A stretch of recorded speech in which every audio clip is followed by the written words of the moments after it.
William, bonjour à tous.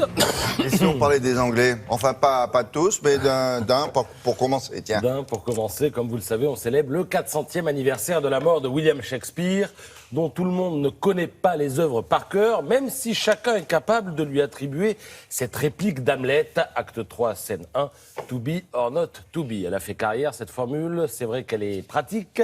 Il y a du rythme, une forme de rime, une forme d'écho, une certaine symétrie, to be or not to be. C'est simple, une alternative, deux solutions, pas de demi-mesure. Elle est tellement pratique, cette formule, que depuis 4 siècles, on la décline et on l'accommode à toutes les sauces. Par exemple, en ce moment, on pourrait dire tout Brexit or not to Brexit, ou encore tout manif or not to manif. Bon, alors pour la manif, on va y revenir tout à l'heure. Finalement, ce sera tout manif, puisque le gouvernement a dû reculer, ainsi que le Clairon ce matin, l'humanité à la une. Mais commençons par le Brexit. To be dedans, or to be dehors. Je parodie à peine le titre de La Voix du Nord. C'est du franglais shakespearien, c'est tragique, hein, comme il se doit.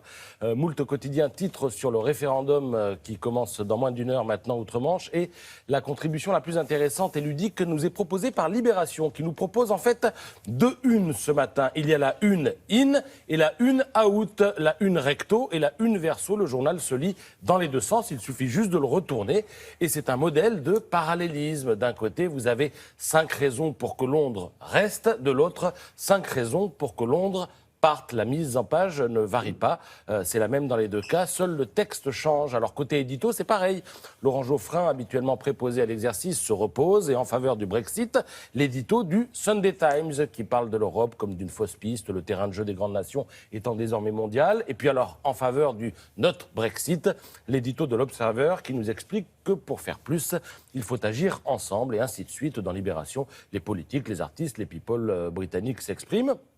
2 actrices se tirent la bourre. Vous avez Elisabeth Hurley qui estime qu'il faut fuir l'Europe. Elle ne se sent rien de commun avec la Bulgarie ou la Roumanie. Elle fustige l'immigration massive. Pas d'accord, lui répond Keira Knightley de Pirates des Caraïbes, qui elle estime que l'Europe favorise la collaboration culturelle et ainsi de suite dans tous les domaines. Cinéma, business, littérature et même le foot. Sauf qui peut, dit Sol Campbell, ex-footballeur, reconverti hasardeusement, dit Libération, reconverti en politique dans les rangs conservateurs. Il dit qu'il y a des joueurs médiocres qui évincent les jeunes talents britanniques. Pas du tout, répond David Beckham. Manchester, par exemple, était plus forte avec un Danois, un Irlandais et un Français. À la grande époque, le Français, c'était Eric Cantona. Voilà donc pour le Brexit or not Brexit. Alors j'évoque maintenant rapidement le manif or not manif. Finalement, ce sera tout manif.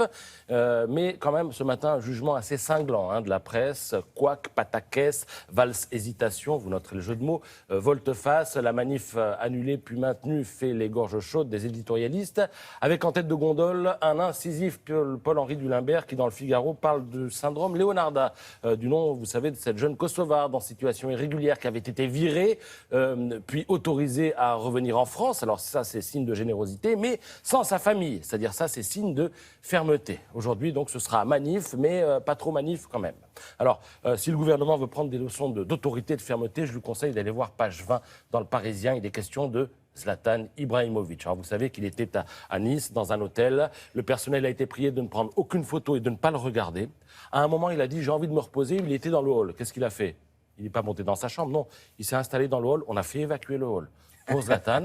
Et puis, à un moment, il voulait aussi des fraises. Alors, il y en avait sur le buffet, mais il a demandé qu'on les lui prépare à la cuisine avec de la chantilly. Voilà. Il est même venu en France avec son lit, Zlatan. Et il va repartir avec. Il est plus grand que la moyenne, c'est voilà. ça? Et il va repartir avec parce qu'il est éliminé. Et vous savez où il va? En Suède. À Manchester. Ah bon? Ouais. Ça À va faire Manchester. plaisir. Ça va faire jouer au foot à Manchester, Ah bon? oui. Il quitte Je crois qu'il Paris. allait en vacances. Non, il va sans doute il va. à Manchester et ça va faire plaisir à Mais Beckham. lequel Manchester? Le United. United. D'accord. City est trop bon pour lui là. Ah bon? Il est à la retraite maintenant. Voilà, ça et tout. Sur les allées et venues de Zlatan. Merci beaucoup.